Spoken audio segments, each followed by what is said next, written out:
Okay, And hold on 1 minute because I have to move the chat out of the way so that okay. I get the proper picture up here. I think we are live at this moment. So hold on, everyone. This is part 3 with Dutch Sense. This is Carrie Cassidy from Project Camelot, and we are working very hard to get this information out there. I do want to say right from the get-go that we are being interfered with quite a bit here. I'm getting other reports of this kind of thing.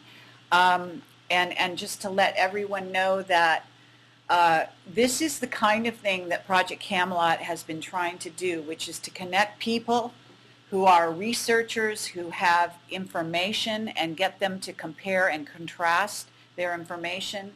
That's what we're doing here. The Camelot information is helping to bring to light certain things. Dutch is working on his own to bring to light certain things. When we compare notes, we are stronger, and that is what it is all about. So I want to encourage other people to do this. We need to stop just operating by ourselves. We need to start comparing notes and working together. Okay, Dutch, let's back up a little bit and cover some of the stuff that might have been lost because of the dropout in audio. That we were talking about the Gulf oil spill, and we were talking about fissures going up with methane up the United States, in the Gulf states, and possibly in the New Madrid Fault area. You can see how that could be a trigger mechanism. Let's continue from there and go right ahead. Okay. And I just want to point out, too, that I've done like 4 or 5 radio shows, and each radio show this has happened to, even on the radio. So it's just wild. So down in the Gulf of Mexico, for those of you who aren't from the States or don't know the area, there's a giant body of water south of the United States called the Gulf of Mexico, and in it is a huge oil deposit. Unfortunately, the oil deposit is far below the surface. And what they've done is build a series of oil rig platforms out to sea, and they've, of course, punctured into the oil cavities and started to pump out. Now, in the process of doing that, what I found out was quite disturbing about what they've been doing down there. Also, there's been an ammunitions dump that's right next to the platform that exploded, and I mean within a square mile of that area. And you can go look up the U.S. Navy documents to find this out. This is not conspiracy theory. This is not made up. It's true. And they've been dumping munitions down there for a long time, and they bury them deep under the ground down there. And so I think the reason they started pumping oil down there was they were drilling down to bury this munitions. They found oil, figured they could pump oil at the same spot they're also putting the munitions. Now, get who handles the munitions disposal for the U.S. Navy down in Gulf of Mexico. I'm sure you could guess, but it's Halliburton. No joke. And so what I think happened was they were burying these munitions down there. They buried a large one, whatever, and something happened. There was a large explosion. It could have been on the oil rig. It could have been down below. It could have been both. And when that happened, I believe it ruptured this oil volcano that they're talking about that's coming out of the fissures down there, and that they tried to put a cap on and everything. What I think has happened is that is all ruptured, and it's pretty obvious. There's huge slicks of oil. Just a report 2 days ago of fresh new oil slicks coming up from a different spot, which means that it's actually spreading, like what you're talking about. Like these, you can imagine a crack in a mirror, and that crack starts to spread and go up, and through combustion and through release of pressure, you start to see all these different problems play out. Now, at the same time, they dumped a bunch of core exit into the Gulf of Mexico to try and contain the oil. And that leads us into the first video that I ever did, which was the Gulf current has stopped. And it's like a 30-second video. I took data from the OSCAR, the OSCAR, and put it up and plotted out over the last, well, when I made the video, the previous 6 months worth of data to see where the Gulf current has gone. And it clearly shows that it goes up the East Coast and stops. It stops about North Carolina up to New York. And it might go out a little bit to the Atlantic, but we're talking a complete breakdown of the Gulf Stream. And that's not my interpretation. Again, that's just the data as it shows it. Absolutely. Now, there's these huge methane deposits that are located throughout the Gulf of Mexico as well, and natural gas deposits, and other different substances. There's even radon underneath, down underneath the Gulf of Mexico. And what I think is happening with these natural gas deposits is that, especially on the east side of Florida, there were all these reports of rushing water and rushing sounds underneath the entire state of Florida, from the east coast of Florida to the west. And what I think has happened is that this explosion that occurred in Gulf of Mexico ruptured the salt dome and the natural gas dome that's there.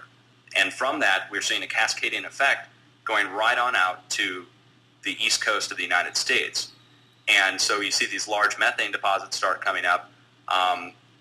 It doesn't take rocket scientists to see it, that basically we've caused a natural catastrophe. Absolutely. And that's what's led me. So they cut us off on that conversation. But in the long run, I think we're looking at it going all the way up through the United States. Like you said, it follows the Edgar Cayce map, to be quite honest. It goes with the U.S. Navy map that they show, where half the United States is underwater.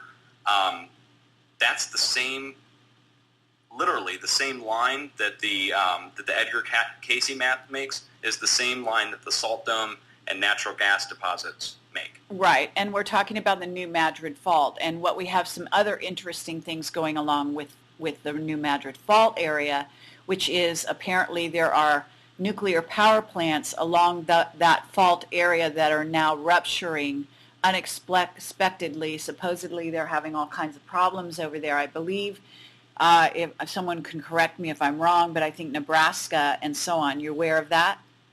Yes. Yes, and I need to correct myself, too. I said Edgar Cayce. I meant to say Gordon Michael Scallion, his map, okay. Although Edgar Cayce has a similar one. But yes, Nebraska. We could go right into Nebraska because of what's going on in Omaha at the nuclear facility there. That goes back to the start of this whole broadcast, where we were talking about the Finnish guy who said that there was a serious problem in Fukushima where they drilled down into these natural gas deposits, and because of the explosion that happened on top of Fukushima, it caused a pressure differential. And if you go watch this Finnish guy's video, he lays it out that the pressure differential that was created by the explosion at Fukushima into the natural gas layer that goes all around the planet. It doesn't just lie in specific spots. It's and guess where it also lies? It lies at 10 kilometers deep, which is where all these, if you go look at the depth of these earthquakes, a majority of them are happening at like 9.6 or 10.2 kilometers, which is just, the chances of that happening, they should be happening all over the place, but they're only happening at that 10-kilometer area, which also coincides with the natural gas area and this layer that goes around the planet. And what he believes, the Finnish physicist, and what I now believe after seeing it, is that when that explosion happened, the pressure differential that occurred caused all these problems at these other nuclear facilities that are built the same way. They've drilled holes deep down into the natural gas layer, and when that happened, literally you see within a couple weeks' time, a whole series of other reactors go offline or have problems. Remember up in Canada 2 months ago, there was this outgassing event that happened. They had to dump a bunch of water into Lake Erie. Right. Well, we got to talk about Los Alamos, too. Oh, right. Los Alamos, huge underground fire that was coming up from underneath the ground. It didn't spread. It only burned there. And then you have freakish rains that flood the whole area. Right? Yeah, and of course the Dulce base being under that area. Not to mention that there are ET bases, according to our whistleblowers, in the Gulf, and there may be something else going on. My information, as well as other psychic intuitives, is that there are ruins from Atlantis in the Gulf that they want to cover up. It may be why they put the munitions dumped down there. And you can imagine how that would be fortifying a sort of a trigger that all it needed was an explosion to then start a whole series, again, of dominoes and a domino effect that's going to go all the way up, not only in the New Madrid Fault, but trigger Yellowstone possibly. We're already seeing the signs of it in California. We've seen the Chilean earthquakes on the Ring of Fire. And there seems to be some kind of link up between all of these events, the Fukushima, as you say, triggering other what seem to be incredible coincidences, but are not coincidences, with other power plants along the lines. And what I want to do now is shift focus a tiny bit over to Catalina and to the power plants that are on San Luis Obispo, on the coast of California. Because you can imagine if you've got power plants along the coast of California and you've got a seismic situation going on undersea with a volcanic movement of lava, etc., all the way up to Alaska, and then across the strait over to Russia, because I also had a premonition about some volcanic activity on the tips of Russia. I don't know how to pronounce the volcanoes there, but have you spent any time looking at that area? Yes. In Russia, we've got the Kamchatka volcano, and we've also got the Kamchatka volcano and a few others. All the volcanic activity around the world, that's like a lot of what I cover, is I've noticed what I'm calling an uptick. And the uptick in activity compared to last year or 5 years ago is noticeable. And we're talking on I'd say at least 1/3 to half, 1/3 more earthquakes and volcanoes erupting than what we were experiencing 5 years ago, 10 years ago. And so there comes a point where you have to do a baseline, like they do in radiation readings. You have to do a baseline for a geologic activity. And you have to find a point where it was quiet and then measure it from that point and see if there's been any kind of change. And like you said, California is going through a series of seismic events, lava fields off of Oregon. We could go all back into that, but they've built a series of nuclear reactors right along these fault lines. Now I'm sending you a link right now in the chat, and it's for one of the sites that I use to monitor the radiation levels across the country. Now everybody might have this link if you paid attention to the Fukushima crisis. It's radiationnetwork.com. And on radiationnetwork.com, I'm not showing you the results, I'm just going to show you the map. On the map, they have it plotted out for all the nuclear facilities in the United States. And they're demarked by a little radioactive symbol. And you go take that map, and if you overlay it with the fault line map that exists in the United States for the existing fault lines, you're going to find a disturbing connection.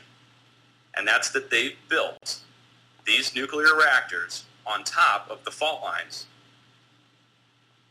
Well, okay, now this is where you get into the work of Keith Hunter and the ley lines and the idea that there are portals or vortexes created at the intersection of some of these ley lines, and the ley lines and fault lines have a relationship. So there's something very interesting going on here.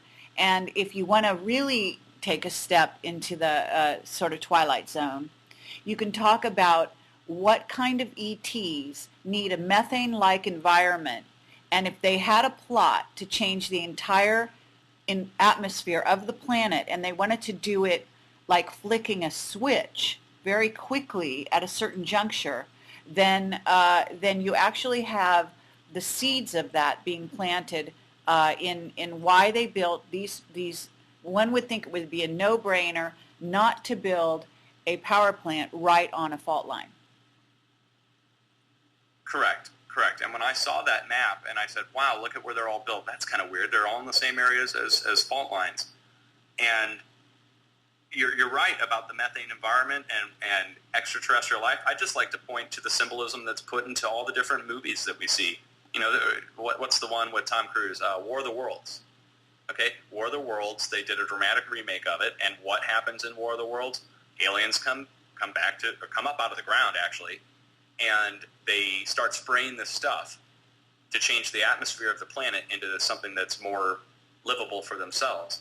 And that does become something that you have to take into consideration. You can't rule out anything now. Once I found out about the Bohemian Grove and the fact that they're sacrificing bodies in the woods, I mean, everything gets put on the table for questioning, critique, and believability. And that's where I'm at in all this is we have to start looking for connections. So it takes an enterprising mind to take the radiation network map, overlay it with a fault line map, and maybe even overlay it with a ley line map and see if you can find a connection. Right. And, well, what you do is you look for megaliths. You look Oh, sorry. for, I'm sorry, you look for megaliths on Yes. those ley lines, and things like Stonehenge, the Great Pyramid at Giza, and so on and so forth. In other words, there is something going on that is worldwide, that even goes off planet to places like Mars, that correspondence with base on Mars and the Giza Plateau and so on. And then what you're talking about are megaliths that exist in certain areas, and power places, and places that can then go, that so-called black magicians can go to trigger certain events to happen on a psychic, spiritual level, and that can also be manifested in the physical material environment. So not only do we have a technological issue happening here, but we have something that has ramifications to many other levels of existence, things that you wouldn't necessarily just think of off the top of your head. Yes, yes. And I'd like to point out to everybody that you mentioned Atlantis a few minutes ago.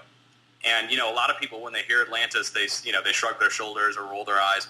And I'd like to point out to everyone that NASA itself, the space shuttles that they just retired, okay, let's just look at the names of the space shuttles. You have, first of all, it's NASA, right? NASA, and then they have the Endeavour for the discovery of Atlantis. Those are the Endeavour, Discovery, Atlantis, and Challenger. And so when you look, they're setting off on an Endeavour for the discovery of Atlantis, and all Challengers will be destroyed. And I'd like to point out that's not a coincidence. They name these things, and the way they do this, same with movie symbology, pre-predictive programming, it really all ties together with what some would call occult practice, but others would maybe just call it a very in-depth, complicated plan that works together. Whatever you want to call it, it's obvious if you step back and look at it. And so the fact that they retired the shuttles means to me that they discovered Atlantis. And Atlantis isn't this sea-based place that we're thinking. It's most likely a extrasolar place, or extraplanetary destination. And that's where we start to go off the deep end and discussing it, because we can't prove it. But we can prove that they named the shuttle program after, literally, the discovery of Atlantis. Okay. Oh, Columbia, that was the other one. So it's Columbia's Endeavour for the discovery of Atlantis. And of course we know about Columbia. Columbia being the goddess, the symbol of The symbol of the Statue of Liberty. Columbia. Hello? Hello, I'm here. The symbol of the Statue of Liberty, and therefore what we're talking about is the United States secret space program. Correct. And now Columbia, for instance, was given to us, the Statue of Liberty, the goddess with her arm raised, was given to us by the French. And of course the French, we know, had their founding with the Illuminati, and we go right back into it. And that's why I've got the anti-Illuminati symbol as my logo, guys, because I'm literally on this quest to reveal what has been hidden, in as much as the history that we don't know, and in the process also try to discover scientifically what is actually being done behind our eyes and behind our backs. Absolutely. So okay. That's where we're at. Now, what I know we've been doing this for quite some time. I'm going to try to ask some of these questions, and I apologize to everyone in the chat. Again, the questions and the chat has been going unbelievably rapidly, and that means we've got a lot of listeners. They'd like to know your thoughts on 2012. 2012. Okay. I see a series of events ramping up that could be dismissed as coincidence and just a chance of natural uptick. But with the amount of focus and energy that not just modern day people have put on this, but it goes back a very long time. If you go and actually look at the history of the people that have been researching 2012, people have been trying to figure this out for a long time. So it's not like it's a new conspiracy that just popped up in the past few years. It's not like Y2K that, a bunch of nerds pop up and tell you have to fix your computer. It's literally a bigger thing than that. And secret societies are involved. Governments are involved. I mean, you have to ask yourself, would these people that hoard all their money, would they really spend billions and billions of it to go build a seed bank up in the Arctic North where it won't get touched by any kind of wave or anything? I mean, why would they do that? They wouldn't do it unless they had a reason. They wouldn't build these deep underground military bases unless they had a reason to use them. And we know it's not a nuclear war that we're worried about. So what is it that they need these underground bases for? It's just simple questions that you need to ask yourself that are common sense answers.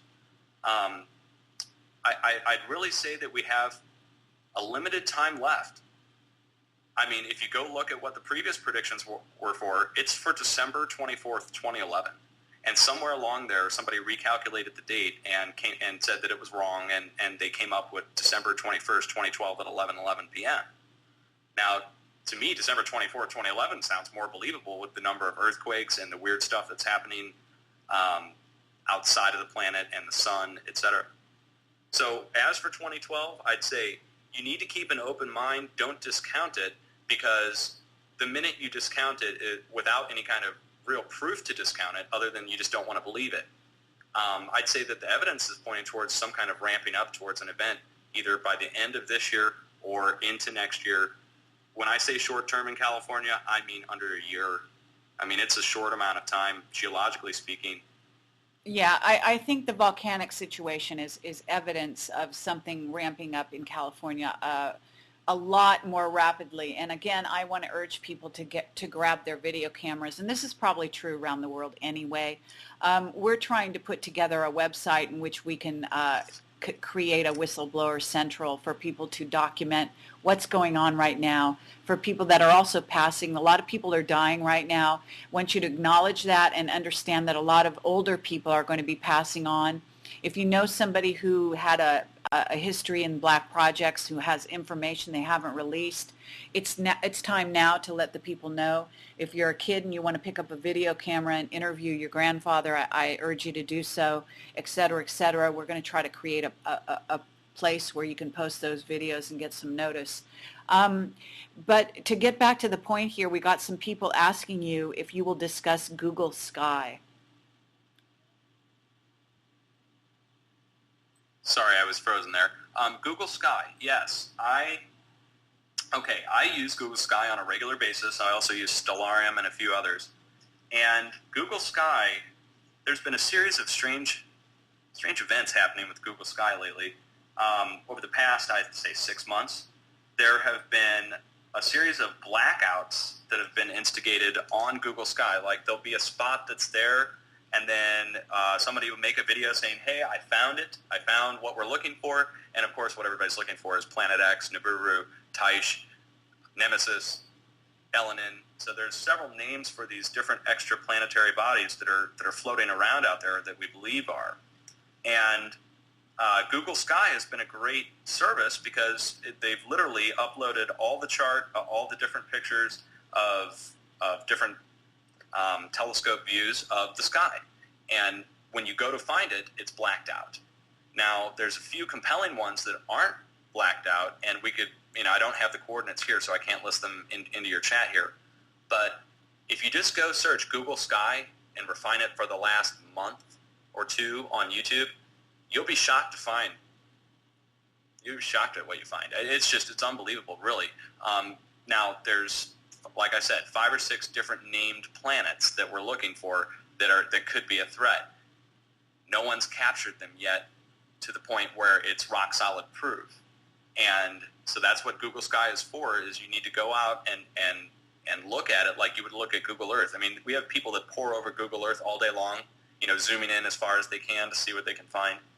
And I think that's why they put Google Sky out there originally, was that so people could go through and find stuff that has not been found yet. And in the process of doing that, I don't think they were planning for all this to happen the way it did with the social networking and us all being able to communicate together like it did. Yes, I agree with that. Absolutely. Fascinating. And I have to say, we talked about the blacking out of Google Sky on our LNN conference, and I'm afraid there's a certain area, I believe it is of Sirius, that is one of the blocked out areas. And I believe Richard Hoagland said that it was blocked out because it was a sort of so-called sacred place to the Illuminati, and They did it out of to honor or something ridiculous. Sorry, Richard. I love you, and I love a lot of your investigations. I got to say that when the Illuminati do something like that, it's got a lot more nefarious meaning behind it. So I would say that there's something there they don't want us to see. Well, with Sirius, that there's the weird connection with the Dogon and with the Nomos. And for those of you who have no idea what I'm talking about, or it sounds like I'm speaking a foreign language, just go look up Dogon, D-O-G-O-N. And what you're going to find out is a whole story about the star Sirius and an ancient legend that goes back to Babylon. And you have Nebuchadnezzar, and we've all read about him, in the Bible, whatever. Nebuchadnezzar was an ancient king of Babylon, and he claimed to be descended from the Aryans. And the Aryans, we're not talking Nazi here, we're talking the original Aryans. And if you look it up, you'll find out that Iran, the country of Iran, means nation of Aryans. And Aryan means from the water. And the reason they say they're from the water is because of Nebuchadnezzar, being the ancient king of Persia, claimed to be a fish person. And he wore a hat. I mean, a fish person is a very loose term, guys. I'm sorry for not doing it credit. But he's famous for wearing what now is called the Pope's hat. And if you go look at the Pope, the Catholic Church Pope, he wears a bishop's hat that looks like the head of a fish if you look at it sideways. And it goes all the way back to Nebuchadnezzar, because Nebuchadnezzar used to wear the same kind of hat. Yes. And so the Illuminati, of course, are the supreme Aryans, right? They are the ones, and it has to do with bloodline and what an Aryan means. An Aryan means you're able to channel other frequencies, and this goes on almost into harp, which is there's frequencies that different beings operate on in different dimensions, and this goes way down the conspiracy hole, but I'll stand by it, and it makes sense that there are frequencies that different creatures operate on, and your bloodline can help aid or enable those creatures to work through you or to come into you, almost like what Catholics would call a demonic possession. And that's what the Illuminati are doing with their rituals and with their different practices. And so Sirius is one of the stars that the Nomos, the fish people who came up out of the sea and spoke to Nebuchadnezzar, claimed to come from. Now the legend is that the Dogon, the people who lived in the area of Africa and in Asia, in the Mediterranean that found this, hello? Africa, yes, that's correct. Okay, I'm sorry, I'm getting really bad feedback. The Illuminati believe that they are descendants from that bloodline. And that's what the bloodline all goes back to, at least from what I've come to find out. I've gone way down this rabbit hole trying to figure out what's going on with the Illuminati. So when you say it, I agree with you 100%. Okay, yes, and you may not know it, but we just did an interview with 2 representatives of the Dogon, and it's on the front page of Camelot. You can click there and watch it on YouTube or on live stream. Really? So yes, and absolutely, I think that this, of course, they didn't talk about this side of things, and this will probably be some of their off-limit area, obviously, but we are talking about sonar, we're talking about dolphins, we're talking about dolphin-human hybrids. That gets into the area of Aaron McCullum, who I interviewed, and experimentation that is being done in the Puerto Rico and even the Gulf area, which is now undergoing to come back full circle, some of this craziness. So, and is a real UFO hotspot. And we did have a question in here regarding Puerto Rico somewhere along the line. Yeah. So there is something going on with all of that. It has to do with also the basically emphasizing the gene that has to do with psychic abilities and ability to tell the future, which is a really interesting investigation as well.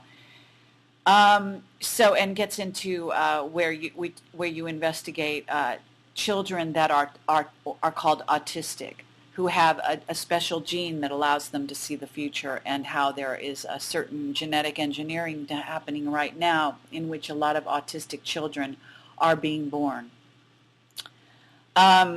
So there is a huge rabbit hole, as we all know.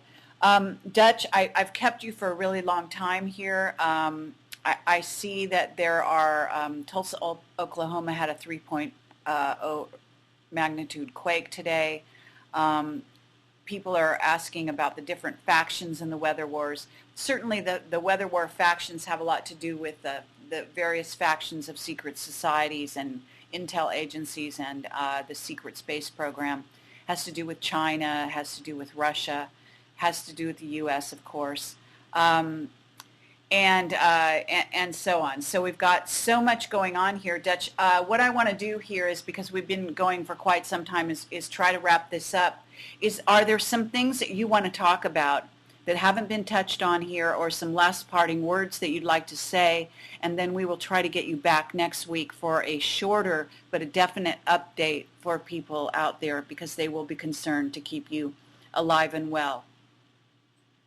Yeah, I'll definitely leave some parting words, and I will have a webcam next week so you guys will be able to see me actually talk. That'll be awesome. I would just like to tell everybody, I've got a lame motto. It rhymes, but it's totally true. And it's, don't be scared, be prepared. All these situations, I mean, here's what we all have to remember. And this is getting real deep and heavy and philosophical. Oh, my God. All right, I'll just shut up. Philosophical. What I would like it's to good. say is that we all are going to have to work together. And I love you guys. I will keep you abreast of the situation, earthquake-wise, weather-wise, and space anomaly-wise. I'm not going to get into my philosophy. I could go on for 2 more hours, and you'd all be bored to death. Okay, well, hopefully over time we'll get bits and pieces of your philosophy regardless. It's certainly valid. Connecting the dots is what we're all about here, and thank you so much, Dutch, for coming on, for being patient with the technology, the problems we've been having. I have to say that we want these videos to go viral. We will be downloading them and putting them up on the YouTube channel of Project Camelot. Dutch, you're welcome to do the same. And I'm asking people out there to do the same. Let's stay tuned to what Dutch has to say, and Dutch, we will keep in touch with you. Let's try to reconvene if possible at all. I don't know my schedule offhand, but if we can do it next Thursday, that would be great. If we need to reschedule it, we'll do it at a different time. And so thank you so much. I really appreciate you coming on. Hey, thank you. Count on it next Thursday for sure. Thanks, guys. Okay, take care. Bye-bye. Bye-bye.